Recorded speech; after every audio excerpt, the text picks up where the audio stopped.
Okay.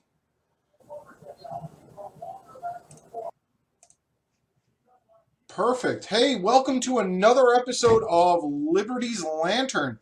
Today we're going to be talking about free speech, the Constitution, and a whole bunch of other stuff, especially in light of everything that's going on at Berkeley, the whole Milo thing, and just a lot of questions about what exactly is free speech, what does it entail, and a whole bunch of other things. So we're going to be taking a little bit of a libertarian slant on it. We're going to be talking about it and just kind of hashing over some ideas and just bringing a lot of things to light that you may have not thought about before. So, hey, let's get that started.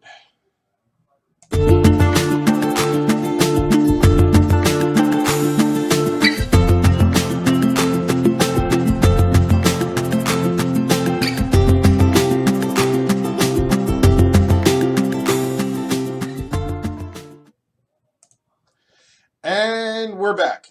Welcome to Liberty's Lantern. I'm actually going to share my screen here for just a second so we can go over exactly what the First Amendment says. So, the First Amendment: Congress shall make no law respecting an establishment of religion or prohibiting the free exercise thereof, or abridging the freedom of speech, or of the press, or the right of the people peaceably to assemble and to petition the government for a redress of grievances. The First Amendment is really packed with a lot of rights and abilities for the American people. First of all, it says freedom of religion. It makes sure that you have free speech. It makes sure that you have freedom of the press, freedom to assemble peaceably, and also the ability to petition the government, which is also one of those forgotten aspects or very seldom talked about, but extremely important inside the First Amendment. So now we know what the legal talk is. Yes, by the way, the shirt, I love it. Okay, so the First Amendment. What exactly is freedom of speech? Well, freedom of speech actually includes a lot of different things, and there's a lot of people that say that there are instances where hate speech is not included. Well, first of all, I don't condone hate speech in any way, shape, or form. However, there is no legal precedent to bar or ban hate speech. The only forms of speech that have been banned by court order are anything that includes child pornography, anything that includes a direct call for violence, and there's something I'm missing, and I just want to go look over that really, really quick. Oh my goodness, where did it go?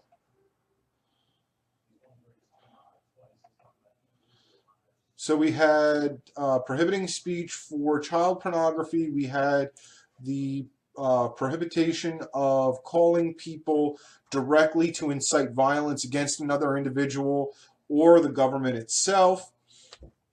And actually, that's about it. All right. So those are the only 2, 3 times that you can actually consider free speech banned. Hate speech has never been addressed by uh, the Supreme Court and has never been determined to be barred. Now, let's get into something else here. What exactly is hate speech?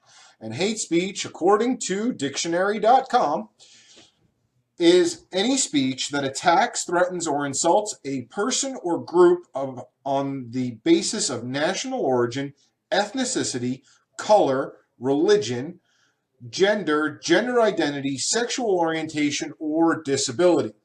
Okay, it does not attack your ideas. It does not attack fact. So these alt facts that are flying around and we all hate are not considered hate speech because someone disagrees with you or your movement. That is not considered hate speech necessarily. Uh, And yeah, so it's actually pretty limited, and that is the American definition. Actually, if you go into some of the foreign definitions, like the British definition, it's even more narrow than that. We in the United States keep it pretty broad, and actually, I kind of like that. Hate speech is hate speech. I don't care, what you're hating on, but it's got to be specific, and it has to be targeted directly at an individual or a group of individuals. So, if I was to say, and this is only an example, this does not include my personal belief, but if I said that all gay men should be imprisoned, that's hate speech. Okay? Because I am indicating a specific gender and sexual orientation, and I am threatening them with a jail sentence. So therefore, that would be hate speech. Okay? Anytime that someone says that a group or an individual is actually threatened with a punitive action, that is hate speech. Okay? So now we've gotten that out of the way. So, looking at everything online. Now, I'm going to go and preface this right now. I do not like Milo Yiannopoulos, or however you, and I'm sorry that I'm slaughtering his last name. I really am, and I understand that. I don't like most of what he says. There are some things that he says that are pretty accurate, but we still disagree on probably about, I'd say, 80% of everything that he says. And he's an antagonist, which I'm not a big fan of. But hey, even a broken clock can be right twice a day. So I was looking at all the examples, and I was doing a search, and I was searching for a good hour on everything that I could find on Milo that is actually hate speech, that he is truly guilty of hate speech. And I found quite a few. However, they are all centered around one actress. Her name is Leslie Jones. And he attacked her for weeks. He attacked her on her gender. He attacked her on her gender identity. He attacked her on the color of her skin. He attacked her on almost every single aspect of hate speech. And he did identify and direct it towards an individual. As far as groups are concerned, he disagrees with the methodology, but not the rationality. So technically, that would not be hate speech, or at least the definition that currently stands with hate speech. One of his most famous things is that he does not believe in Black Lives Matter. He does not believe in the problem of he believes in the problem that Black Lives Matter is trying to solve. However, he does not believe that Black Lives Matter is the problem. So technically, that is not hate speech. Just because he disagrees with you does not make it hate speech. And the list goes on and on. Those are just some quick examples, but literally the only times that I could find actual hate speech attached to Milo was in regards to this Leslie Jones actress.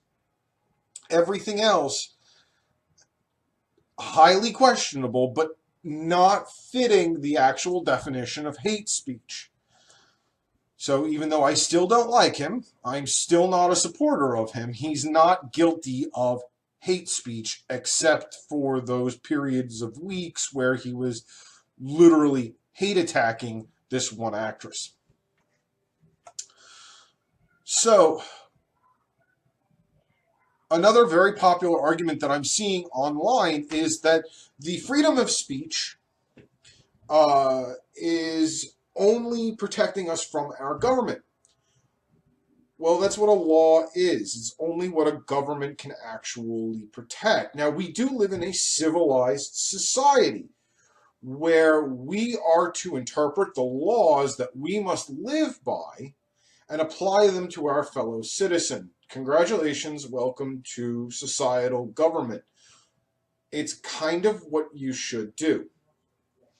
So technically, you should be fighting for the rights of free speech for everybody, regardless if you agree or disagree or whatever. You should be fighting for those rights for your enemy just as hard as you fight for those rights of your ally.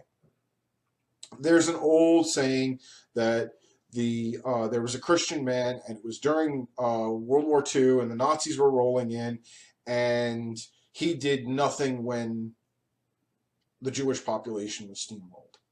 And he did nothing when this person was steamrolled. And then all of a sudden, all of these other groups went away. They were all in prison. They were all barred and barricaded, but there was nobody left to fight for him. And if he would have stood up, and if he would have protected the rights of his fellow individuals, well, maybe the Nazis would have been thwarted. Then there's the other aspect that people are saying, well, if the Nazis weren't given free speech, well, the Nazis could say whatever they wanted to say. It's when they crossed over into action that they actually started violating the rights of others. I mean, there's a comedian out there that's currently saying that when did sticks and stones become irrelevant? Well, it's very true. Sticks and stones can break my bones, but words will never hurt me. They can hurt your emotions, and I get that, and I understand that, and all. I sympathize with you. So please don't send me a whole bunch of emails saying, well, my emotions and my mental status and stuff like that. That's not what I'm talking about. I'm actually talking about physical, actual pain.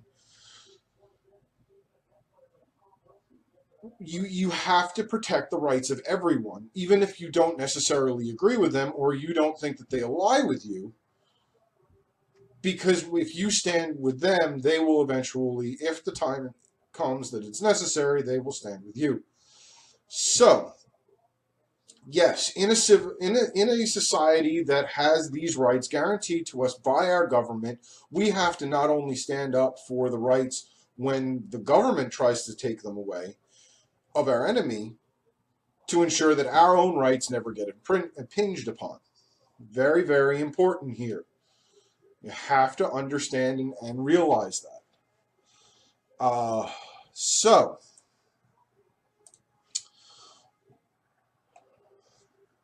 where do we go from here? Now we've talked about protecting free speech and how we have to do it as a community. We talked about the fact that we are needing to ensure that free speech is protected for our enemies just as much as ourselves. Well, what about the other argument that does Berkeley have a right to disallow Milo from even talking at the university? Well, yes, actually, they do reserve that right. It is within their campus charter. And there's actually about 9 steps, or between 6 and 9 steps. I don't have it pulled up in front of me right now, and I do apologize. I should have. But those steps include that you first have to invite the speaker, and they have to accept. Obviously, they invited Milo. Milo accepted. Next, they have to make sure that there is a hotel or accommodation, and their meals have to be paid for. Obviously, they passed that hurdle. Third step is that you have to inform the university that you have invited this individual. Fourth step, they have to verify that you've done the first 3 steps. Fifth step is that they have to put it up in front of their faculty board. That is making sure that he actually conforms to the requirements of that UC Berkeley has set out. And one of the very important things that is inside the statement when you become an undergrad or a student at UC Berkeley is that you accept all panels and committees that are set up by the university. That is part of your student packet. So if you want to change that, you're going to have to change the entire aspect of how speakers are brought forward. But you don't actually have a say in this. You have a panel has been set up that does all of this. So students have already accepted that aspect of attending Berkeley. It is one of those things that is pre-set up. It is not it's not laid out in black and white, but it's implied. It's implied through the systems that are set up in the university. Now, I'm sure if people protested or whatever, beforehand, they very well could have gotten things changed, but they didn't start protesting in time or whatever happened.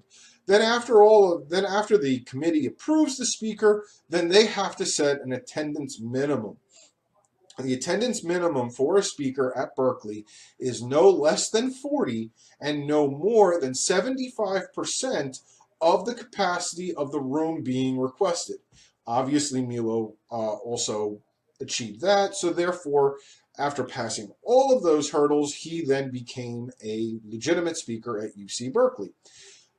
UC Berkeley also encourages protest of all of these speakers and all of that stuff, and you can apply for your own permits and do all of that stuff with you at UC Berkeley, which was not done, but that's neither here nor there. They didn't, chase people off or whatever. They respected the students' rights to do so, and things got violent. Now let's go back to the First Amendment.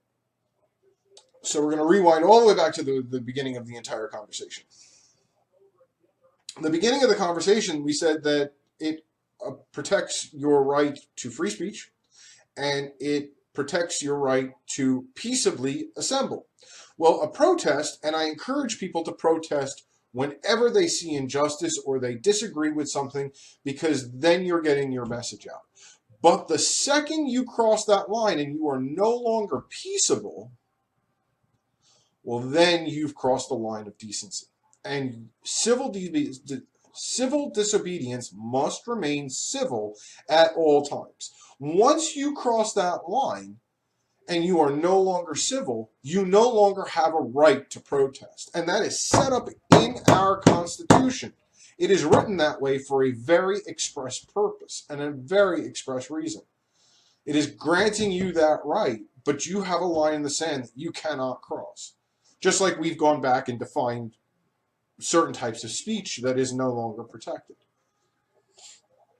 So once they crossed that line and they were no longer peaceably assembling and they were actually causing property damage, well, then they've crossed the line and they are no longer able or allowed to do what they were doing,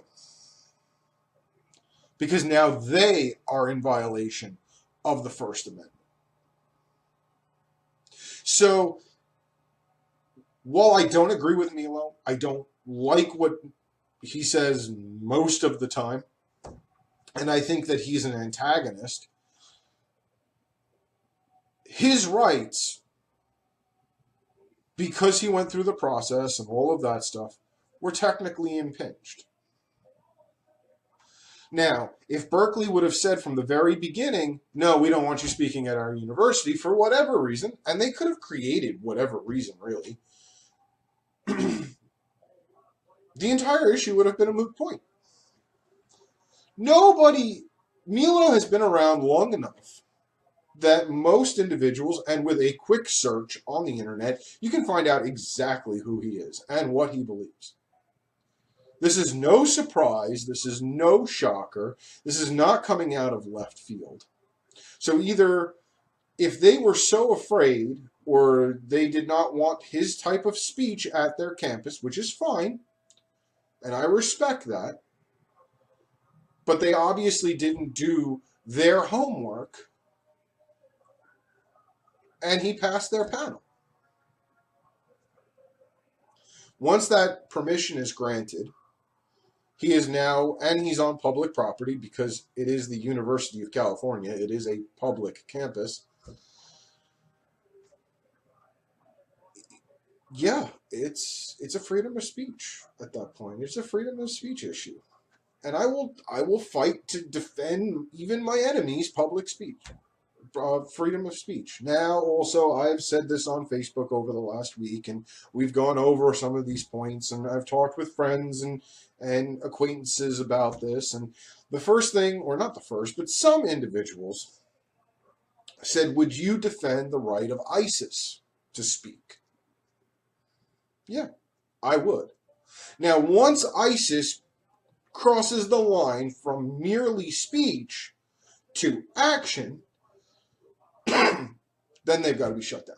Then they are breaking the law. Then they are in violation of free speech. But if they wanted to go and stand around with a bullhorn and yell their condemnations against Christianity and the West and everything else, they have the right to do so.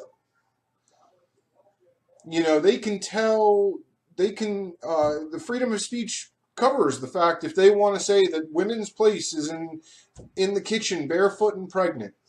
If they want to say that, they're protected to say that. I don't agree with it. I don't like it. But I will fight for their right to say it. And on the other side, if the KKK wants to march down the street in their white hoods, they're allowed to do so. If they get violent, then it needs to be shut down. There is an old Confucius saying that I would rather remain silent and everyone think me a fool than me opening my mouth and proving it. And that's exactly what these people who are preaching this hate speech or condemnations or whatever, that's what they're doing. They're opening their mouths and proving that they are fools. However, when you go behind them and get violent to try to prove your point, you are doing nothing but making them look like the good people and you the bad person. You are making yourself a modern version, or you're making your opposition a modern martyr. You may not be actually killing them, but you are drawing positive attention to them. Congratulations. You've just lost. And that's all I have to say about that. Again, if you think I'm an idiot, I want you to message me. If you think leave a comment in the video. If you think that I've done a good job and you think that I've brought some light to the conversation, tell me that too. We'll be talking again next week. We'll see what the topic's going to be. But it's a long way to Tipperary till next Sunday. So we'll see you then. I hope you've enjoyed this episode, and you have a great one.